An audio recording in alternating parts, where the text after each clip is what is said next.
Assalamualaikum warahmatullahi wabarakatuh. Bapak dan Ibu sekalian, teman-teman yang berbahagia, kita berjumpa kembali di video berikutnya. Tentunya kali ini adalah kami ingin melanjutkan bagaimana cara mudah menulis karya sendiri. Pada bagian atau episode yang kedua ini tentunya kami berharap Bapak dan Ibu sekalian dan teman-temanku menyimak tentang masih dalam perjalanan bagaimana saya melampaui dan bagaimana saya dapat menulis buku dengan setiap tahun ya, dengan baik tentunya, dengan lancar, walaupun ada beberapa hal yang memang masih ada kendala dan tantangan. Tantangan ini tentunya tidak membuat kami atau saya berkecil hati, tetapi justru menjadikan tantangan ini sebagai sebuah tangga untuk menuju suatu hal yang lebih baik atau sukses.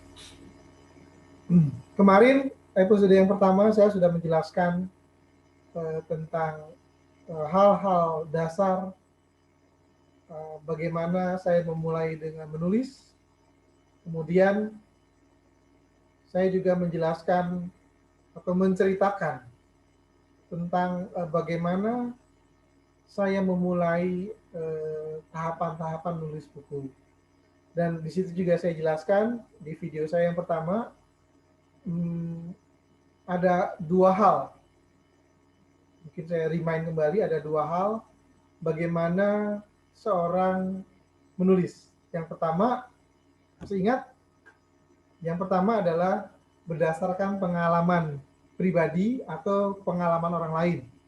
Jadi penulis atau penulis buku mudah jika dia mampu menuliskan pengalaman pribadinya dia dan atau pengalaman orang lain. Itu yang pertama.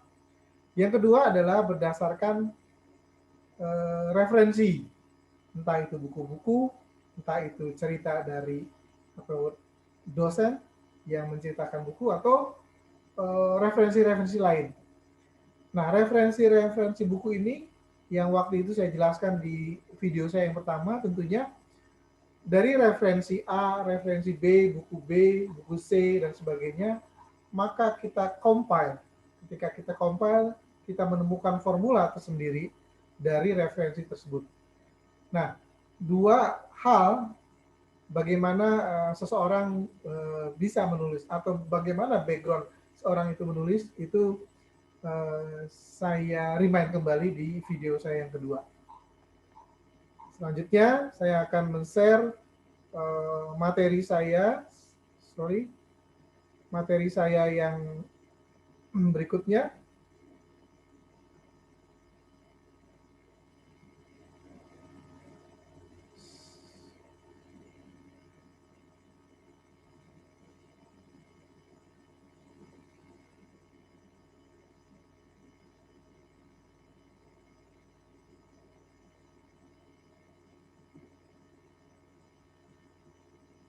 Ya, untuk materi atau video yang kedua ini, cara mudah menulis karya sendiri, sudah saya sampaikan beberapa poin, beberapa slide. Nah, kemudian kita kembali ke bagaimana cerita atau alur saya menulis buku satu persatu. Di video yang kedua ini saya ingin menjelaskan runtutan awal bahwa saya menulis buku itu yang pertama adalah berdasarkan pengalaman saya, kemudian berdasarkan pengalaman orang lain yang saya tuangkan ke dalam sebuah buku. Nah, kemudian di buku saya yang kedua, saya sudah mencoba untuk juga sama seperti di buku saya yang pertama adalah perjalanan karir saya melaksanakan edukasi, kunjungan edukasi ke beberapa daerah, ke beberapa negara, ke beberapa korporasi. Itu saya tuangkan ke dalam buku tersebut di bagian kedua. Di bagian pertama adalah terkait dengan karakter.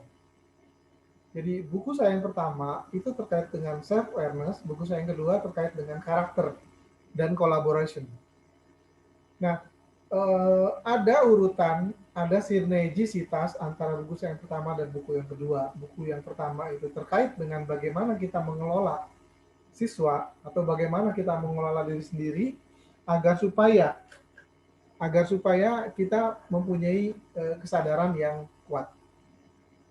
Kemudian di buku saya yang kedua ini, selain collaboration atau kolaborasi dan juga karakter, itu sangat kuat dan kental di buku saya yang kedua ini.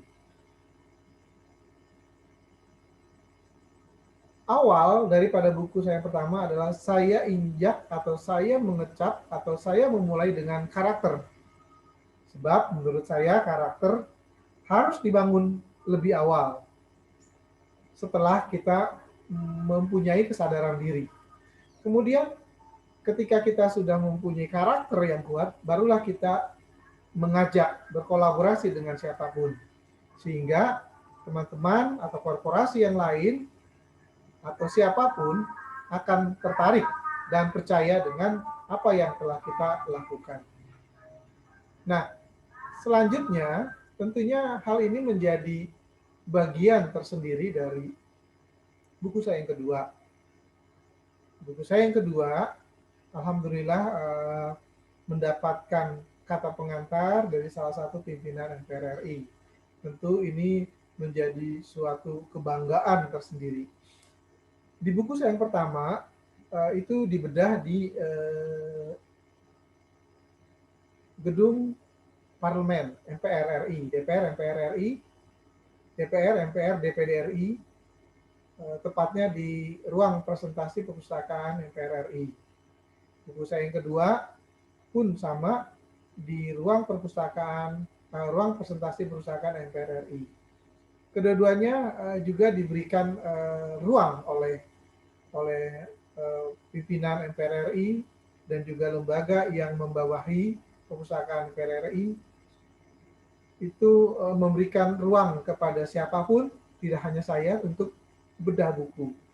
Nah, di buku saya yang pertama, di bedah buku, kemudian keynote speaker-nya adalah salah satu pimpinan MPR RI, kemudian ada Ibu Au Murad dan Wisnu Prayuda, waktu itu sebagai narasumber. Buku saya yang kedua sebagai keynote speaker-nya adalah Dr. Mahyudin, pimpinan salah satu MPR RI. Kemudian narasumber yang lain adalah Wisnu Prayuda, kemudian Prof. Nyoman, itu ikut terlibat di dalam bedah buku saya yang kedua. Di dalam bedah buku saya yang kedua, selalu saya mengundang kepala sekolah, pendidikan anak usia dini, guru-guru, dan teman-teman praktisi, saya selalu mengundang. Mengapa saya selalu mengundang mereka? Saya berharap ketika ada momen tersebut, saya berharap ketika awal saya ingin bedah buku, saya melihat gambaran orang seperti itu. Saya berharap teman-teman yang lain juga mempunyai pemikiran yang sama sehingga timbul aktivitas yang sama, yang produktif, yang positif, yang bisa disebarluaskan ke yang lain. Saya harapkan seperti itu. Buku saya yang ketiga terbit di tahun 2019. Waktu itu juga sama dilakukan di ruang perpustakaan presentasi perpustakaan MPR RI. Waktu itu yang menjadi keynote speaker-nya adalah salah satu wakil ketua Komisi 10 DPR RI. Dan yang pada saat itu juga kami mendapat penghormatan ketua Ban PAUD dan PNF Provinsi Jawa Barat, Pak Zulkarnain, dan Guru Besar IPB, Prof. Ari Purbayanto sebagai narasumber, keduanya sebagai narasumber utama dalam bedah buku saya yang ketiga. Sungguh sesuatu hal yang membanggakan atau sangat saya sukai adalah sudah mulai ketersukaan daripada teman-teman, guru-guru, kepala sekolah PAUD untuk belajar dan memperdalam tentang literasi ini. Jadi harapan saya adalah salah satunya adalah itu mengajak mereka untuk mereka lebih mengenal dengan literasi. Literasi itu tidak hanya membaca dan menulis, tapi literasi ketika teman-teman datang ke NPR, mereka juga belajar tentang literasi, kelembagaan, budaya, dan sebagainya. Saya kira ini buku saya yang ketiga. Kemudian buku saya yang keempat berbicara tentang good, great, dan beyond. Ketika seseorang itu sudah good, artinya dia mempunyai kesadaran diri yang kuat, basic. Dan ketika seorang itu menjadi good, great, maka dia mempunyai basic karakter yang kuat dan kolaborasi yang kuat. Dan ketika dia mempunyai self-accreditation, artinya dia men-self dirinya sendiri untuk mempunyai ketangguhan untuk mengakreditasi dirinya sendiri. Kemampuan ini sedianya terbangun setelah ada kesadaran diri. Kesadaran diri membangunkan seseorang untuk belajar berkarakter dan belajar berkolaborasi. Ketika kesadaran diri, kemudian karakter dan collaboration dikuatkan dengan akreditasi mandiri, tentunya akan menjadi baik, yaitu beyond.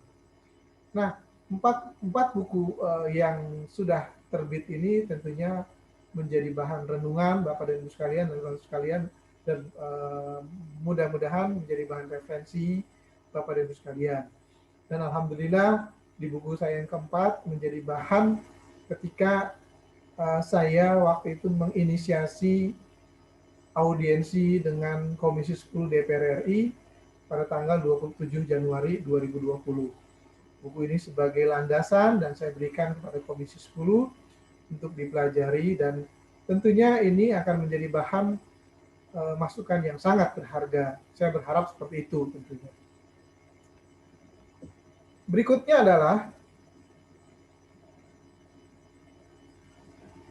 di sini ada pada buku saya yang pertama, ada buku di sini sebagai keynote speaker salah satu pimpinan MPR RI dan pernah menjabat sebagai Ketua MPR periode 2014-2019, Wakil Ketua MPR 2019-2024. Dan yang kedua juga salah satu pimpinan MPR RI dan sekarang pimpinan DPR RI. Yang ketiga, salah satu pimpinan di DPR RI di Komisi 10. Dan yang keempat, saya mengundang beberapa narasumber yang hebat. Salah satunya adalah dari Komisi 10, kemudian dari Kemendikbud, di Balitbang, ya, dan pembukuan. Ada Dr. Maman, ada Bu Hajah Hetifah, Dr. Hetifah, ada Bu Indah sebagai CEO Nurani Art Institute, dan ada Ketua Ban PAUD dan PNF Pusat, Prof. Supriyono, ada Ketua Ban PAUD Jawa Barat, Insinyur Zulkarnain, ada Dr. Dirgantara, ya, sebagai founder Backpacker Teaching, ada Purbayanto, Prof. Purbayanto sebagai Guru Besar IPB, ada Listianti, Atikbud Republik Indonesia untuk New Delhi, ada Abah Rama, ada Dr. Imam Supingi, ada Pak Lukman. Dan tentunya semua ini menjadi bahan dan dukungan moral saya di buku saya yang keempat. Nah, inilah perjalanan saya mengajak teman-teman, mengajak akademisi, mengajak para pendidik dan tenaga pendidikan. Semuanya saya mengundang di buku saya yang pertama, kedua, ketiga, dan keempat ini adalah pendidik dan tenaga pendidik dari PAUD. Jadi memang konsentrasi saya dan saya sangat memberikan apresiasi kepada teman-teman di PAUD. Yang berikut adalah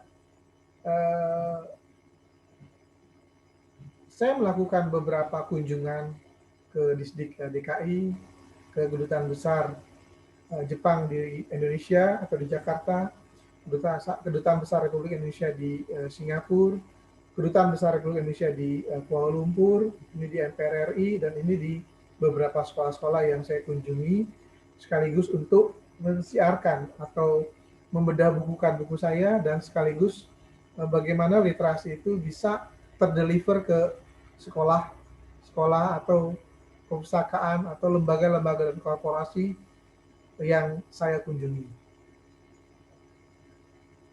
Nah, di video saya yang kedua, saya juga ingin menjelaskan Bapak dan Ibu sekalian dan teman-teman sekalian, saya juga mempunyai beberapa artikel di blogger.com, di Wixsite, dan Akademia Edu. Ada juga di Google Scholar, ada 2 buku yang saya sudah terbitkan di artikel tersebut, sudah terbit di artikel tersebut. Ini sangat membantu Bapak dan Ibu sekalian, bagaimana kita mempunyai ruang untuk mengekspresikan, tentunya ekspresi hal yang positif, bagaimana kita menuangkan ide-ide kita, bagaimana kita menuangkan hal-hal yang menjadi concern kita. Berikut saya akan jelaskan agenda pada video yang kedua ini. Kita akan membahas konten yang nomor 1 aja, tujuan dan manfaat. Nanti video berikutnya kita akan bahas satu persatu. Yang pertama akan kita bahas adalah tujuan dan manfaat. Section 1, tujuan dan manfaat menulis. Tujuan daripada menulis, ya, tentunya yang pertama-tama adalah kita harus mempunyai target maksimal dan target minimal.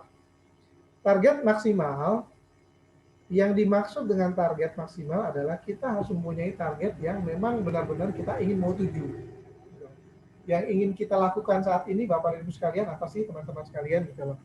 Dari cara mudah menulis karya sendiri itu, kita tentunya harus punya target maksimal. Karena jujur, saya melakukan ini semua waktu itu belum ada yang seperti ini, tetapi lebih ke arah bagaimana yang penting saya punya buku deh, seperti itu. Nah, tentunya masing-masing orang punya pengalaman yang berbeda-beda. Nah, saya harapkan Bapak dan Ibu sekalian dan teman-teman sekalian memiliki tujuan sebuah penulisan yang akan dituju. Caranya bagaimana, mudahnya seperti apa, kemudian bagaimana menulis dalam karya sendiri itu dalam tuangan-tuangan dalam sebuah artikel dan sebagainya. Yang pertama tentunya Bapak dan Ibu sekalian harus menguasai teknik menulis. Jujur saya memang basic saya sangat kurang waktu itu karena saya otodidak belajar dari buku-buku dan dari yang lain. Sedianya Bapak dan Ibu sekalian harus menguasai teknik menulis. Itu yang pertama, targetkan itu. Yang kedua adalah dasar-dasar menulis juga Bapak dan Ibu sekalian harus jadikan sebagai tujuan. Setelah itu baru mudah menulis apa saja. Jadi itu sebagai targetkan, sebagai tujuan. Dan yang terakhir adalah menulis artikel, laporan, cerita, atau dalam sebuah buku, atau dalam sebuah web, atau dalam sebuah blogger, dan lain-lain. Itu target maksimal. Tentunya selain ada target maksimal, ada target minimal. Mampu membuat artikel sendiri, gitu kan. kemudian mampu membuat buku karya sendiri, mampu mempromosikan karya sendiri, mampu membuat ke dalam jurnal. Saya kira ini video saya yang kedua. Saksikan video saya yang ketiga terkait dengan cara mudah menulis atau cara mudah menulis karya sendiri. Selamat menyaksikan video saya yang ketiga, dan tak lupa saya mengucapkan terima kasih kepada Bapak Ibu sekalian dan teman-teman sekalian yang menyaksikan video ini hingga tuntas. Tentunya harapan saya, harapan kami adalah Bapak dan Ibu sekalian menguasai atau mampu mempunyai target minimal dan maksimal. Kira-kira hari ini kita cukupkan pertemuan atau video saya yang kedua. Wabillahi taufiq wal hidayah. Assalamualaikum warahmatullahi wabarakatuh. Sampai jumpa di video saya yang ketiga.